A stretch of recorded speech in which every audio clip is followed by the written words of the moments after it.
Hi there. So this one is a really tricky subject.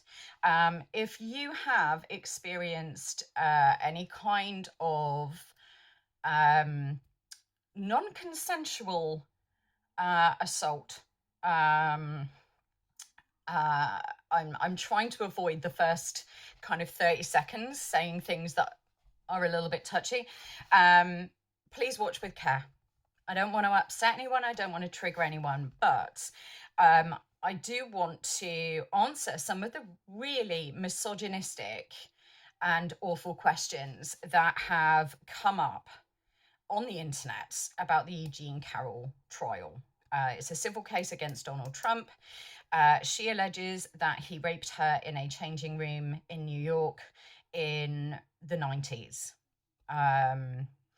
Now, the reason I'm answering these questions, I don't want to give my time to people who are just buying into the very stereotypical misogynistic tropes. But I do want to educate. If you have asked these questions and you genuinely don't know, these are good faith questions, then I am here to educate you. But mainly I want to validate the people out there who have been through something like this and have been subjected to these questions. I think it is really important to understand why. Now, I have 4 why questions. There may be a bit of story time in this. I'm going to give some examples of my personal experience. Because I think it's important to normalize and understand that this isn't one woman saying these things. This is the experience of a lot of people, men and women. In fact, 1 in 5 people have been sexually assaulted. 1 in 5. And the reporting figures don't bear that out. Very, very few cases are reported. Now, that leads us to the first question. Why didn't she report it at the time? Well, she was in shock. She told a friend the story, and it was during that her friend told her that what she was describing was rape. Now, your brain shuts down. You don't want to believe that that's happened. Part of that is because we are told it's our fault. Anyone who's been through that, you must have done something to encourage it. And you shut it out. It's a horrific thing to think. And there's blame. You blame yourself. You don't want to believe that you are the same as these really dumb women in movies or TV shows that get themselves in that kind of situation.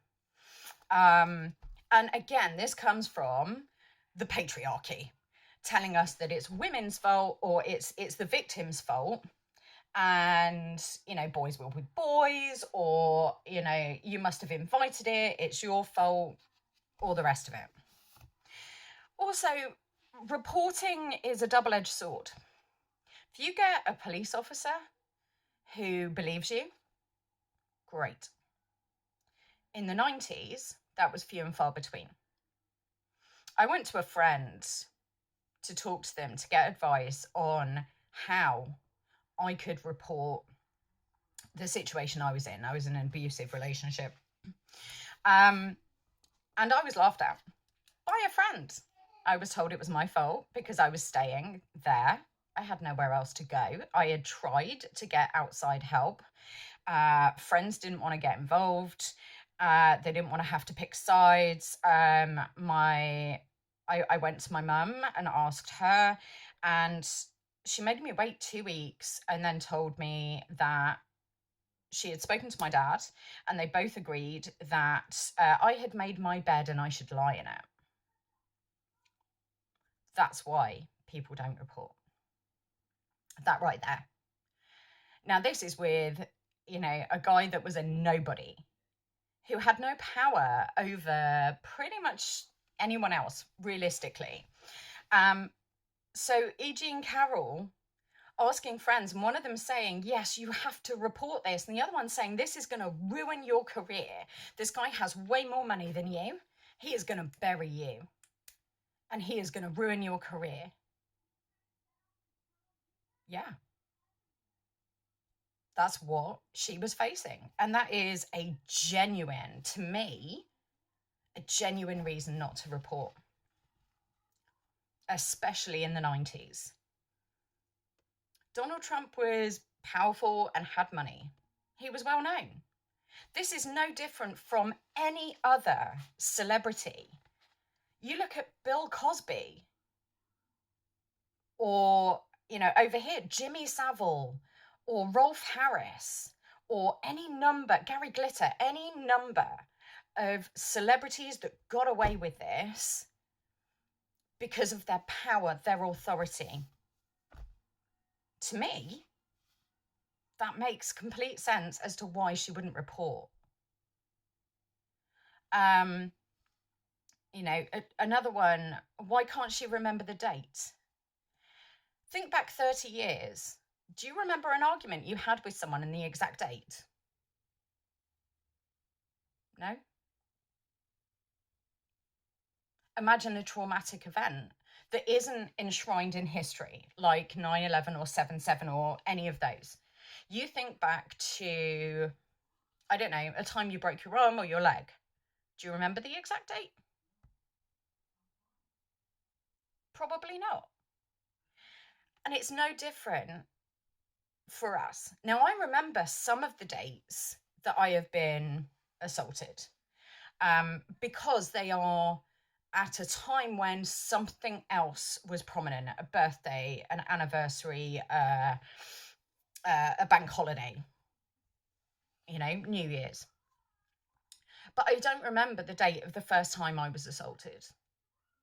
I can tell you I was 13. I can tell you where it was. I can tell you who it was. I can tell you what happened afterwards. Couldn't tell you the date. Not at all. And it's not because it's not important. It's not because it didn't inform part of my life. It's because I don't remember the date.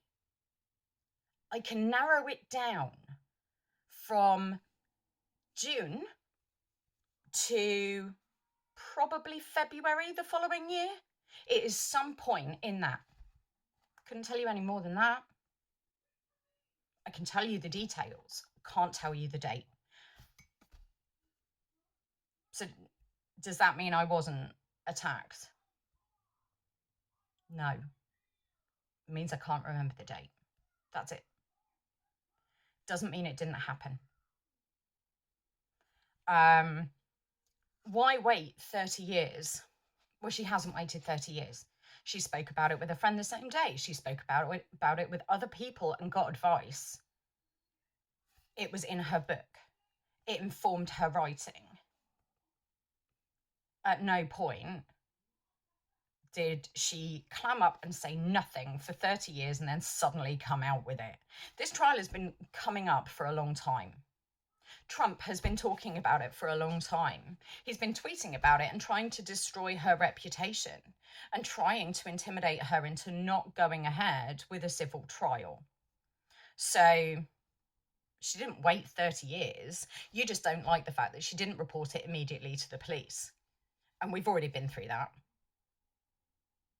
So she didn't wait 30 years. Why didn't she scream? Well, she very eloquently put this on the stand. Some women aren't screamers. And it's true. It's true. In the 30 plus times that I have been assaulted in some form or another, along the whole spectrum, only twice did I scream. Because it was a shock. And neither of those times did anyone come to my rescue. The first time was in a shared house with my housemates. Nothing. The second time was in a very crowded room. And instead of coming to my rescue, people laughed and then forgot about the incident because to them, it didn't matter. What's the point in screaming? And back then, up until mid to late 90s, the advice to women was comply. From an early age, comply. Don't make a fuss. Just do whatever you're told and you have a better chance of getting out of it alive. Which just isn't true. So, yeah, we were taught to just go along with it. And we were taught that it was probably our fault for leading them on. The first time I was attacked at 13, my mum was called into the school to discuss it. My teacher walked in, thank you, Mr. Nash, and he wanted to expel the kid. He wanted to call the police. He wanted to protect me. And everyone, including my mother, yelled him down. It wasn't a big deal. No harm done. He's learnt his lesson. She probably flirted with him. In the car on the way home, I was told off for leading the guy on and bringing it on myself and getting him in trouble. So yeah, all of those lessons were standard. It was standard. And it speaks to all of those questions. You are told to suppress it. You are told to just get on with your life. You are told that this is normal. Boys will be boys. So these questions, these misogynistic questions, are just that. And they come from people who have not been in that situation, or if they have, they acted differently. You can't judge someone by your standards in a situation of trauma. There's no set way to react. And I find her very credible. Now, there's a court case and a jury is going to decide what they decide. And as far as I'm concerned, politics doesn't come into this. She is looking for justice and Trump is trying to clear his name, or at least discredit her enough. And I want people to understand that it's not cut and dried. This isn't something that there's a set way of doing things and ta-da, you get justice. Very few cases of sexual assault make it to trial. Very few. It's getting better. The Me Too movement made things a lot better. But there is still a lot of misogyny in police forces. We have it here. The Met are under a lot of scrutiny right now for WhatsApp groups and the kind of jokes that police officers are telling. There's an awful lot of them that have been sacked, charged and prosecuted for, hate crimes against and sexual assaults against victims that they were meant to be protecting, people that had reported about other things, people who knew that Sarah Everard, sorry, my mind went blank, knew that her killer was dangerous. People know, and they don't speak up, even now. They don't prevent these things from happening, even now. So, can you blame someone? Can you really blame someone for not reporting and trying to balance their current well-being against their future well-being? I want to keep my job. I don't want to be harassed. I don't want to deal with the press. I don't want to be known as a troublemaker. against PTSD, trauma, future abuse. If you have been abused once, you are more likely to be in that situation again. The statistics on that are horrific. Please look them up. So do you bury it and pretend it didn't happen and hope that that is the best thing for your future? Or do you report and face ridicule and possibly nothing happening about it anyway, other than you losing your career? It's an impossible choice for a lot of victims, men, women, other. It is an impossible choice. So just think, if you're one of these people that has asked this question, I'm choosing to believe it's in good faith, but please take my word for it, please. And understand that it's not as simple as just picking up the phone and calling the police. Especially when your alleged attacker is someone like Donald Trump. This, as far as I'm concerned, is a very brave woman. Yes, before anyone says it, yes, false allegations do happen. Of course they do. And it's wrong. It is absolutely wrong. However, why would someone like Carroll or any number of other people step forward after such a long period of time and put themselves in that position of being ridiculed, being verbally attacked, possibly being in danger? I mean, the judge has taken that seriously because the jury are anonymous, which very rarely happens in a civil trial. Why would you put yourself through that? There's no amount of money that can make you safe during the trial. No amount of money that is going to stop people from sending you threats, turning up at your house, doxing you, following your family members. If this was a different celebrity, yeah, you might have a chance at persuading me that maybe this was just about clout. I don't think it is. As personal opinion, I've not heard all of the evidence. And I wasn't there. But Donald Trump's supporters are dedicated, to say the least. You know, these people have sent white powder to a DA and made death threats, turned up at people's houses, you know, tried to wade into an FBI building. Why would you want to face that?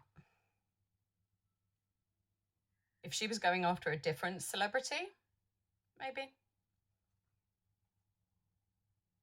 Still doesn't mean that I wouldn't wait for the evidence. So it's just a thought. It's a really tricky subject for me. It makes my head very, very noisy, but I really hope that it has educated, and I really hope that those of you who have been through anything even vaguely similar feel validated in your choices at the time and since in how you have dealt with it.